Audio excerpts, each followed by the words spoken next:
Due to the internet, there have been several hundred, maybe even thousand claims about nutrition and fat loss. And most of these things are things like hacks and shortcuts to get your goals faster. More specifically, people claiming that certain foods or eating habits burn fat. So in this video, I want to tell everyone the raw facts about this topic.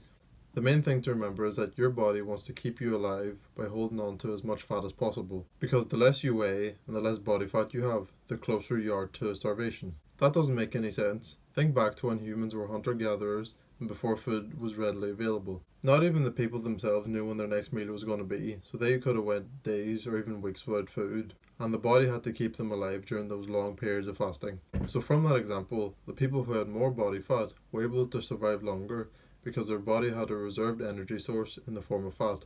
And I'll explain this in more detail further in the video. So how does the body burn fat if it's not through eating broccoli and doing crunches? Firstly, you need to know that your body has two types of fat, which is visceral fat and subcutaneous fat.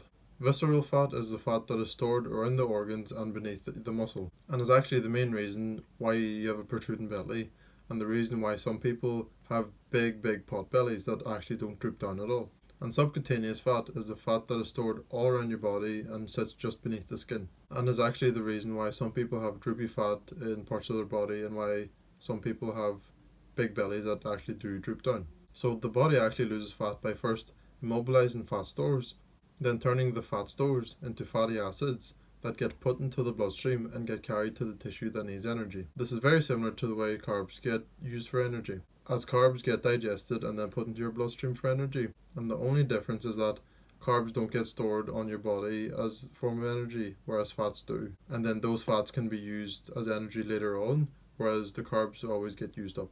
Visceral fat is lost and used up as energy in the same way as subcutaneous fat is, but it will be used up first as it has less function in the body. And the only way your body does burn calories is through a calorie deficit. Say you have to eat 2000 calories to maintain your body weight and composition. To lose fat, you would have to eat around 200 less calories, so 1800 calories throughout the day, to lose around 1 kilogram or 2.2 pounds of weight per week. I say weight because it depends on several other factors what the proportion of fat and muscle that you lose when you're in a calorie deficit. And the way to mostly use fat as energy instead of muscle when in a calorie deficit is by eating a sufficient amount of protein every single day and pairing that with resistance training, that you're doing progressively more every single day, week or month, or however long it takes you to progressively overload. And that is basically the most simple answer that I can give. Being in any size of deficit won't last forever. This is because your body likes homeostasis, which is a process where your body will maintain stability while adjusting to conditions that are best for its survival.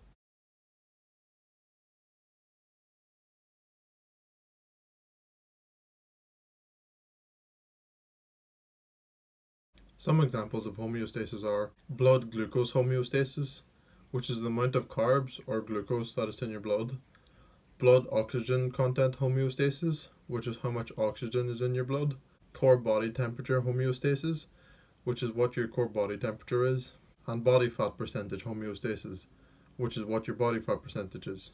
And because your body likes homeostasis, it will adjust to smaller daily caloric intake by lowering how much energy you have every day.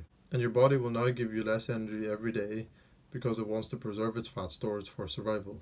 To combat your body adjusting to a calorie deficit, you can either turn to a more aggressive approach, which is by lowering your calories by another 200 to 1600 calories a day, or you can turn to the more sustainable approach, which would be putting your calories back up to 200 and back up to 2000 calories a day, and then lowering it again after 2 more weeks. And whichever method you go with, you need to know some things so you don't go wrong with it. If you choose to go with the more aggressive approach and lower your calories down further to 1600 from 1800, most people shouldn't be lowering it down anymore after that. Because even if you do go back up to 1800 calories, you would still be in a deficit from what you started at, which was 2000 calories. This is unless you have more fat to lose from being at a higher body fat percentage, or you just want to make your fat loss more aggressive and don't mind losing some muscle.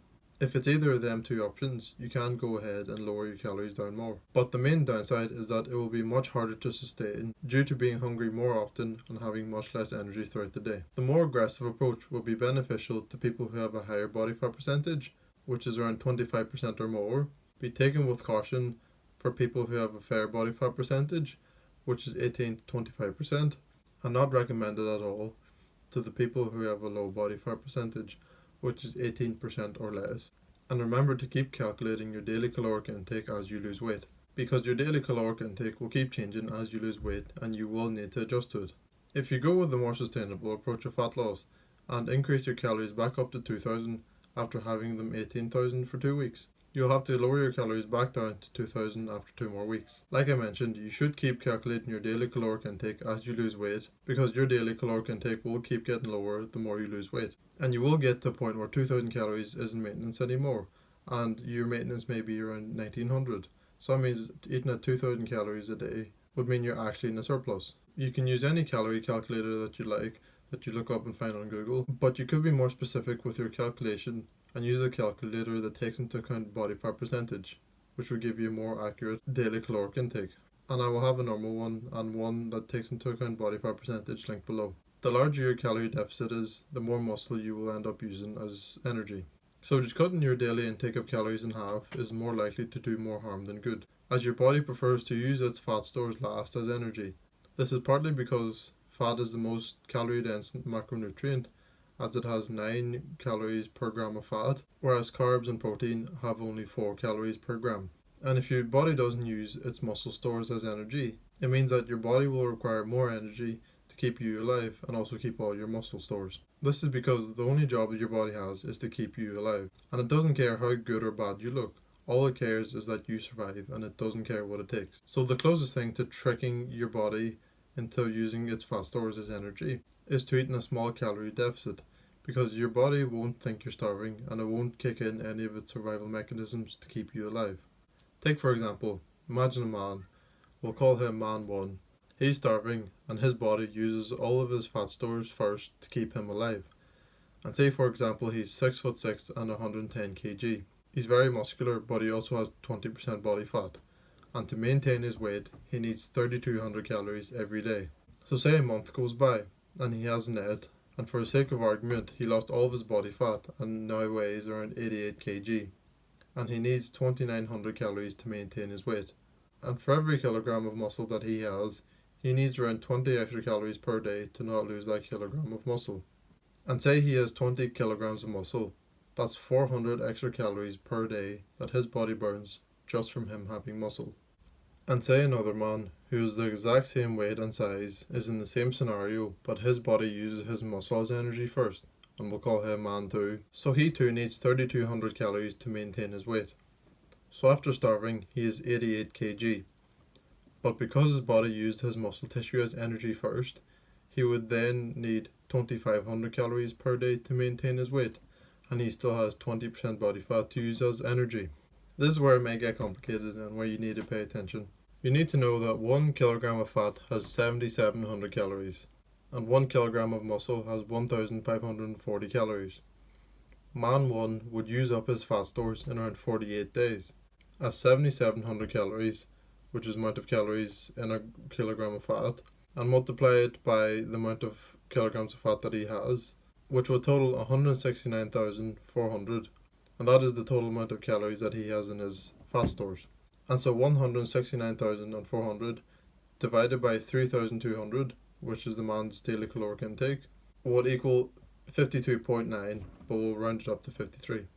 And man 1 would then use up his muscle stores in 11 days, as 1,540 is the amount of calories in a kilogram of muscle, is multiplied by 20, which is the amount of kilograms of muscle that the man has, would equal 30,800, which is the amount of total calories that the man has in his muscles. And so 30,800 divided by 2,900, which is the daily caloric intake of the man after he lost all of his fat stores, would equal 10.6, and we'll round that up to 11. So man 1 would use up all of his energy stores and die in around 64 days. And now the exact same thing but with the other man.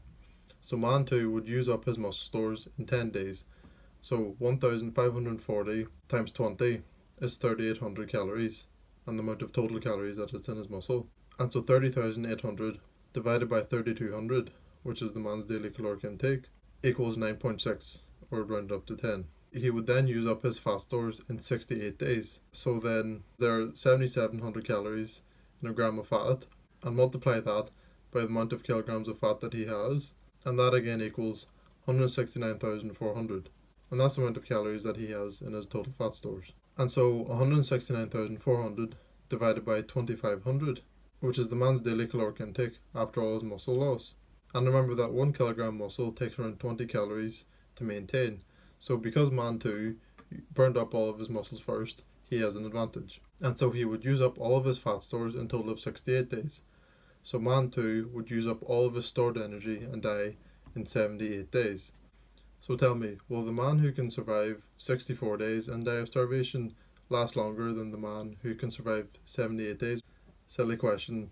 That's why your body burns fat last. So I hope now that you understand that there's no benefit to your body burning its fat stores first. And you're not going to start burning fat just because you wanted to. The only benefits of losing fat are for your ego and for the social benefit. There are absolutely no miracle foods out there, and there are no foods that will make you burn fat faster. There are no foods or eating plans that will make you burn belly fat or arm fat or anything. And there are absolutely no foods that create shortcuts. So just because you had celery and a blueberry smoothie and then did the best fat burning workouts of 2022 does not mean that you will burn fat. And the reason why videos and articles and claims like that even exist is just to catch people's attention. Because when people go onto that outrageous article or that outrageous video that claims to do miracles, the person gets paid either through sponsorships or through paid ads. Their intent is to get money and not help anyone, so be careful out there.